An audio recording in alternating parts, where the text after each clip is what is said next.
Hi, everyone. Good afternoon, and welcome back to the Northbound Podcast. I'm your host, Chris.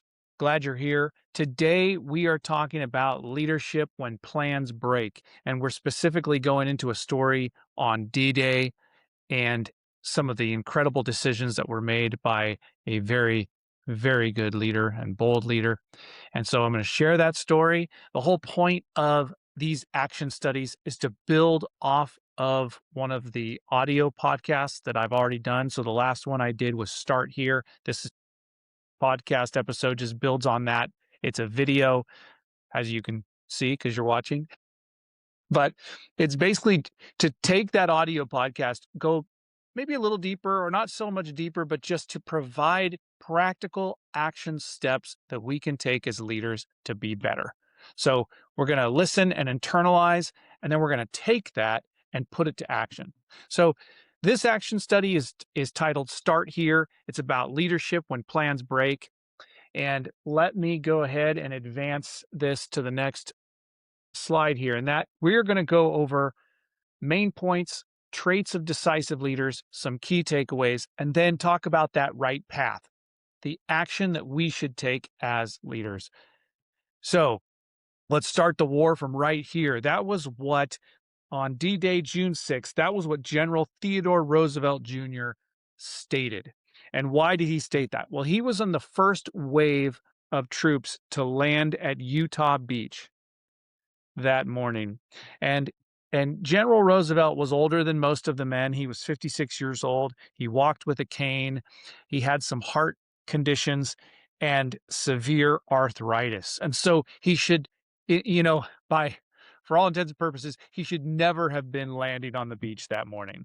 But he believed that if he went in with the first wave, he would steady the men and he would boost their morale.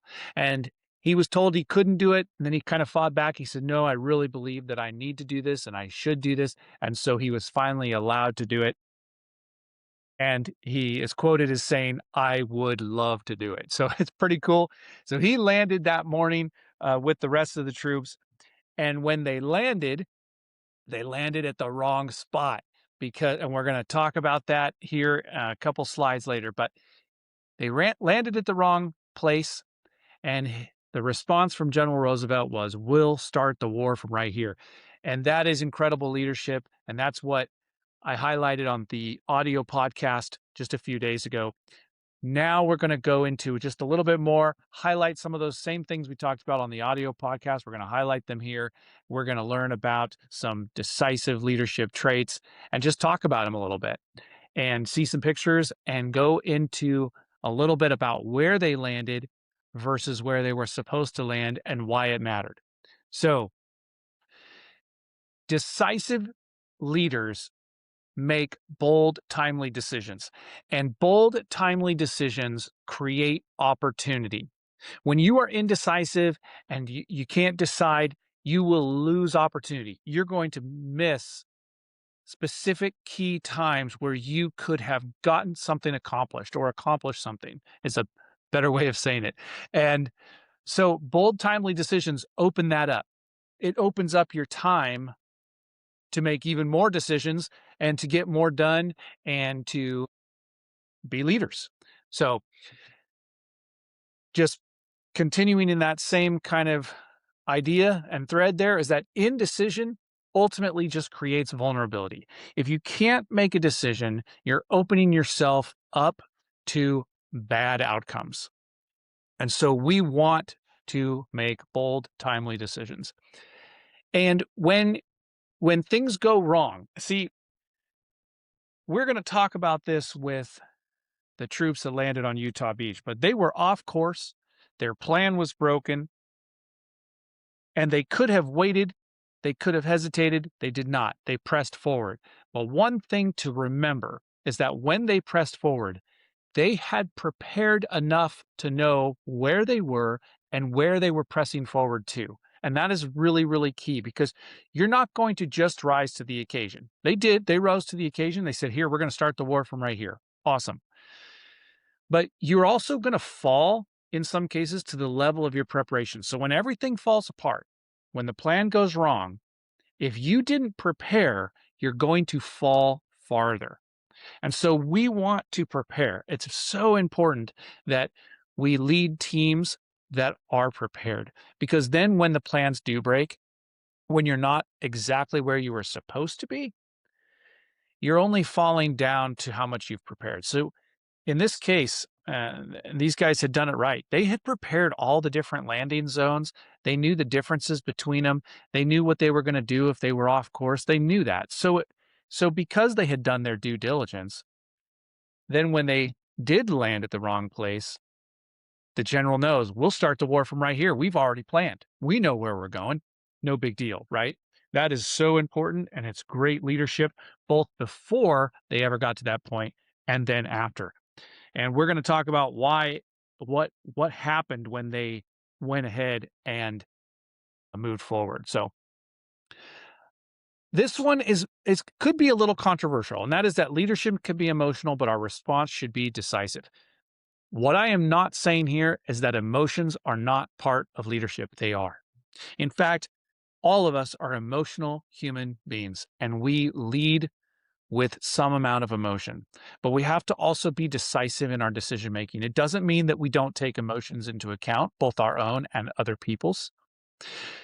And it doesn't even mean that the decisive decision is void of emotion, because that's not possible. So if anybody says make decisions that aren't emotional, that's actually not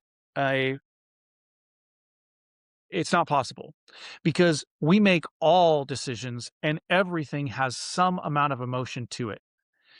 Even a lack of emotion is emotion for that person. So we're not removing emotion from our decisions. We're just making decisive ones. So when it's time to make a decision, when it is time to lead, lead. That's the key to that point.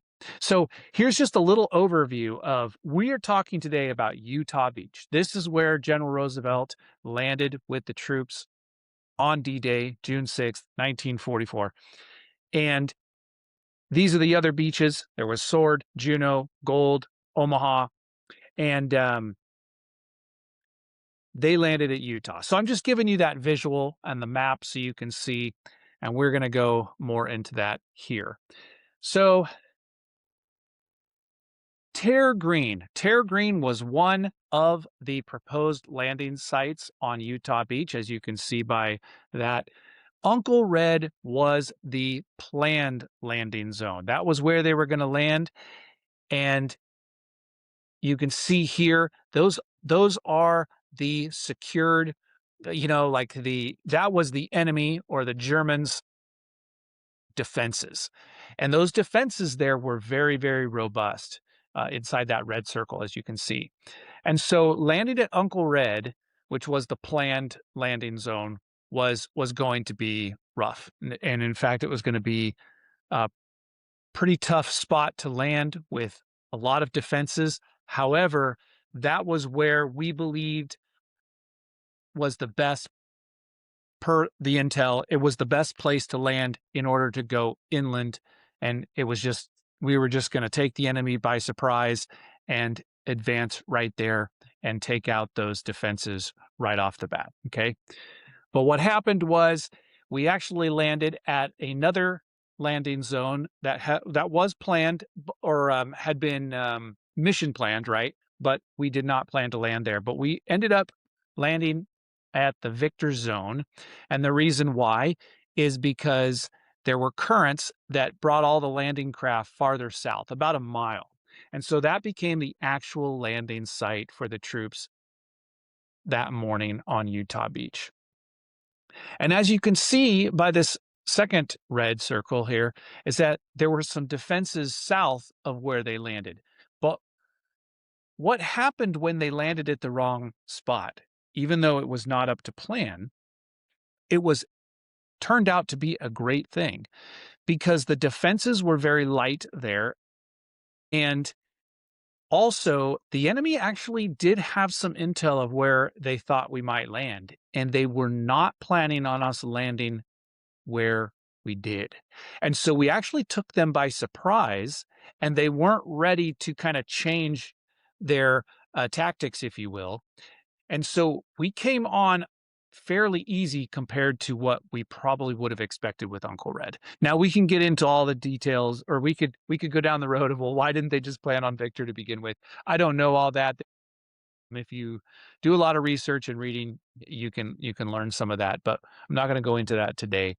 But they landed at Victor, and I just want to share with you that it ended up being a really, really great thing that they landed there because they caught the enemy at a weak point, and the momentum that they had really did kind of create some confusion with the Germans. And so, anyways, there you go. So traits of decisive leaders. Let's get into that because General Roosevelt is an example of a decisive leader. And one thing that he had was competence. We should have competence. We need to know what we're doing. Now, there are times where we're going to say, I don't know. There are times where we're going to rely on our team, maybe in a certain area that someone is more competent in that area than another. We're going to rely on that person in their area of expertise. But decisive leaders do need to have a certain level of competence. And if we don't have it, we need to continue to become more competent. Courage. Fear is always going to be there. There's fear of the unknown. There's actual in battle, there's actual fear of death or of getting injured. Fear is going to be there. Courage is pushing past that fear, not letting that fear stop you from making decisive decisions and from moving forward. And so courage is a trait that is required because we cannot let the fear of unknown or anything else stop us. And in battle, that is so important, right? We cannot let the fear of the enemy stop us. We have to advance. So, all right, servanthood. That's the next one that I have for you here. And that is that leadership is not self-preservation. Leadership is about everyone else that we lead and that we serve ultimately. And so it is others first. Number 4, security. We cannot be insecure as leaders. If we are insecure, we are going to hesitate, and we can't hesitate. We have to move forward. That does not mean that we're moving forward without input. Getting input from your team is very important. Preparing beforehand is very important. But insecure leaders have a hard time making bold, timely decisions. So you got to be secure so that you can decide quickly. All right. And then responsibility is the next one. Decisive leaders do not blame others. They do not deflect their responsibility. They also own the outcome of what happens. If you are in charge, if you lead, it's time to lead. And it may seem unfair at times, but you are responsible. So when something goes wrong, you are responsible for that. You own the outcome. And then when something goes right, we go back to servanthood. We also go back to courage and to a lot of these other ones. And that is when things go right, you want to make sure that you are just praising your team for what they did. So when it goes wrong, it's on you and you take it. All right. When it goes right, it's about everybody else and you give it out. That's just how it works. If you're in leadership position, it's time to lead. And that's how you do that. Number 6 is initiative. You're going to move first. You don't wait to be told. There are times where you are under an order to wait until you're told. I get that. But in most cases, you got to take initiative and move out. That doesn't necessarily mean that your decisions are always going to be the best ones. In fact, you might move out on your own decision and someone says, hey, I think that's a bad decision. And you're like, whoa, you're right. We should probably do it more your way because that would be a better way. Let's do it. Let's move. Okay, you just made a decision and you just showed that there is value in that person's expertise and what they shared with you. So you showed value in what they said. You honored them in that.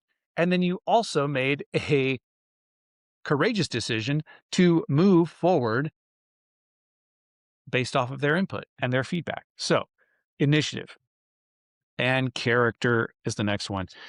When things go wrong and you're put into that kind of that pressure pot, like I said on the other podcast, I said you're kind of like you're in a pressure cooker. War is one of the biggest ones, right? There's so much pressure in that environment. But the same thing in your workplace or even in ministry, there can be a lot of pressure put on you. And when there's pressure and stress, a lot of times you see the real person. I had a boss once or a commander once who said, Chris, when someone shows you their true colors, believe them. And that is so true when you, especially in stressful and high stress situations, you sometimes will see who that person really is. And when someone shows you their true colors, believe it. All right. And so we want to have character before we're ever put in that position. That means having character or not having integrity is one of them. Just having good, sound, ethical character. Commitment is another just key, decisive leader trait. And that is that you stay with the decision. That doesn't mean you don't change the decision and in certain cases, but what I mean is that you've made the decision and you follow it through. If you're changing course and doing a little redirection, that's okay. But you're always keeping your eyes on the mission. You're focused on the mission and you're committed to that. And then discernment. Not everything out there is a wise way to go. Not every opportunity is wise. You have to have discernment and you must be able to see clearly. So, how do we get discernment? There are lots of ways that you get discernment. Studying is one, praying is another one, taking taking other input and seeing what others, the values of someone else's opinion or their feedback, all that will build discernment so that you can make those quick decisions. And you also have to have, like we just talked about, solid character because that's going to add a lot of discernment as well. And then having the ability to solve problems. That is also very, very key. And sometimes as a leader, others around you are going to be the ones that know how to solve the problem. But the first step of solving the problem and the first step to being a problem solver is to acknowledge that and create an environment where others feel like they can show you the solution. If the people that you lead are not comfortable showing you solutions, you got a problem and you're not a problem solver. And they may be, but they're not willing to speak up and show you their solution. And that's a problem. So the first step as a leader to being a good problem solver is to create that environment where others can bring up their solutions. And then being a good problem solver yourself is also a good thing. So again, back to what we said before, you don't rise to the occasion, or you don't just rise to the occasion, you fall to the level of your preparation. So solving problems starts well before you ever get to the mission, before you ever get to the let's start the war from right here. Before you ever get there, you have been preparing. You have been solving problems, or you've been kind of like going, hey, if this problem happens, here's our solution. If this problem happens, right? In the Air Force, we called that chair flying, which some of you are going to make a joke about the chair force, whatever. You can make those jokes if you will. Doesn't bother me. So, but the chair force does chair fly. And what I mean by chair fly is before we ever go on a mission, we take the time to run through all the different scenarios of what could happen and what our response should be. Key takeaways today. You are going to land off course, your plans are going to break, and conditions will not be perfect. So I know that sounds kind of doom and gloom. I'm sorry, but it is reality. In any organization, you're going to have times where you don't quite land on course. There are times when your plans do kind of break down or don't go according to what you thought they were going to, and it's not going to be perfect. So then you got to ask yourself, am I going to hesitate or am I going to advance? What am I going to do? It's a really good thing to ask yourself, just to kind of think about, like, if something comes up, if there's a problem, what do I do? And am I going to hesitate or am I ready to go? And if you think, well, I actually don't know what I would do in that situation, it might be good to plan what you would do. Decisiveness is built before that pressure hits. Before that stress hits, you have ran through all the different scenarios. So, how do you do that? How do you do that? How do you build that decisiveness before the pressure hits? Well, one way is boosting your skills, because skills are going to build your confidence. And then you also need to know who you are. Identity, who you are, is going to build security. And we're going to talk a little bit more about that on the next slide. And then ownership. Taking ownership is going to build trust. You need to build trust with your team. And so taking ownership is going to do that. Your team is going to say, oh, okay, I can rally behind someone who takes ownership of things when they go wrong and who gives out praise when things go well. Small decisions build momentum. Get into the habit of making those small, decisive decisions, because that's just going to build more and more and more. And soon you'll be making bigger decisions and more timely, and it's going to build momentum in your organization. So let's talk about the action steps, the right path. We talked about building competence. One of the ways you can do this is by taking classes, taking a course, finding somebody who can mentor you and build you and help you maybe find some of those blind spots that you have, and study your job. Whatever your job is, study it more. If you're in ministry, it could potentially be just studying those. If you share messages from the Bible, study those hard passages, the ones that sometimes we skip over. Study it. It's the same thing in your job. Study those hard things. Be ready for the hard things. Be ready to make the hard decisions. And if you can't, maybe you're studying, you're like, man, I just can't wrap my head around this. Find a mentor to help you. Find someone who went before you to help you. Okay.